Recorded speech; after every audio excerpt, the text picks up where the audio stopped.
Credit B loan repayment எப்படி பண்ணலான்னு சொல்லி இப்போ பார்க்கலாம். ஃபஸ்ட்டு உங்கள் கிரெடிட் பி ஆப் ஓப்பன் பண்ணிக்கோங்க. அதில் வந்து பே நோங்கிற ஒரு ஆப்ஷன் இருக்கும். இந்த ஆப்ஷன் வந்து கிளிக் பண்ணிடுங்க.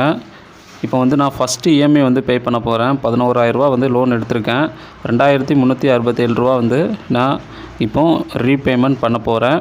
3 மெத்தடில் வந்து ரீபேமெண்ட் பண்ணலாம். யூபிஐ மூலமாக பேமெண்ட் பண்ணலாம், அதாவது டெபிட் கார்டு, நெட் பேங்கிங், இந்த 3 விதமாக வந்து ரீபேமெண்ட் பண்ணலாம். நான் வந்து யூபிஐ மூலமாக வந்து பேமெண்ட் பண்ணிக்கிறேன். பே வித் யூபிஐன்னு இருக்கும். இதை வந்து கிளிக் பண்ணிக்கோங்க.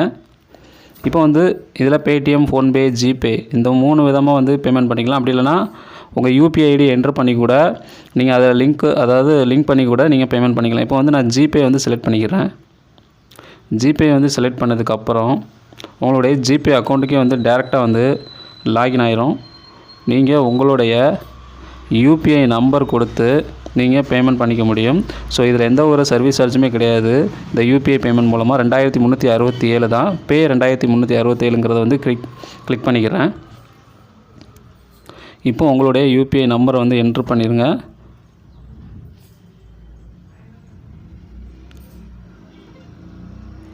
இப்போ பேமெண்ட் பண்ணியாச்சு. நம்ம கிரெடிட் பி லோன் ரீபேமெண்ட் இப்போ வந்து அப்டேட் ஆகிட்டா இல்லையான்னு சொல்லி நாம் இப்போ செக் பண்ணிக்கலாம். கிரெடிட் பி ஆப்பில் ஒன்றும் இல்லை, உங்களுடைய கிரெடிட் பி ஆப்பை வந்து ஓப்பன் பண்ணிக்கோங்க. ஸோ இப்போ சக்ஸஸ்னு வந்துருச்சு. We have received payment of 2,367.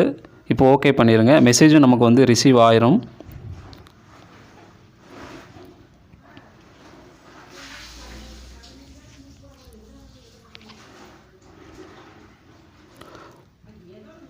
So இப்போ செக் பண்ணி பார்த்தீங்கன்னா உங்களுக்கு தெரியும். உங்களுடைய கிரெடிட் பி ஆப்பை வந்து எனக்கு வந்து 5 இஎம்ஐ வந்து கொடுத்துருந்தாங்க. இப்போ செக் பண்ணி பார்த்துக்கலாம் எத்தனை இஎம்ஐ அப்படி இருக்குன்ட்டு. ஸோ நீங்களும் வந்து கிரெடிட் பியில் லோன் எடுத்து ரீபேமெண்ட் பண்ண முடியாமல் இருந்தீங்கன்னா கண்டிப்பாக அந்த மெத்தடை ட்ரை பண்ணி பாருங்கள். ஈஸியாக தான் இருக்கும் ரீபேமெண்ட் பண்ணுறதுக்கு.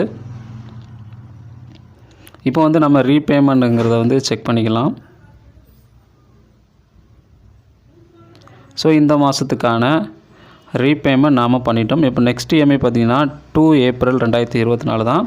ஃபஸ்ட்டு இஎம்ஐ வந்து பே பண்ணிட்டோம். 2 மார்ச் 2024 பெய்டுன்னு சொல்லி நமக்கு வந்து இதில் காமிச்சிட்டாங்க. இதில் பார்த்தீங்கன்னா தெரியும். இன்னும் 4 இஎம்ஐ தான் வந்து இருக்குது. இதில் பார்த்தீங்கன்னாவே தெரியும். ஸோ இப்படி தான் வந்து கிரெடிட் பி லோன் ரீபேமெண்ட் பண்ணுறது. ஸோ இந்த வீடியோ வந்து யூஸ்ஃபுல்லாக இருந்துச்சுன்னா லைக், ஷேர், கமெண்ட் பண்ணுங்கள். வீடியோவில் டவுட் இருந்துச்சுன்னா கமெண்ட் பாக்ஸில் தெரிவிங்க.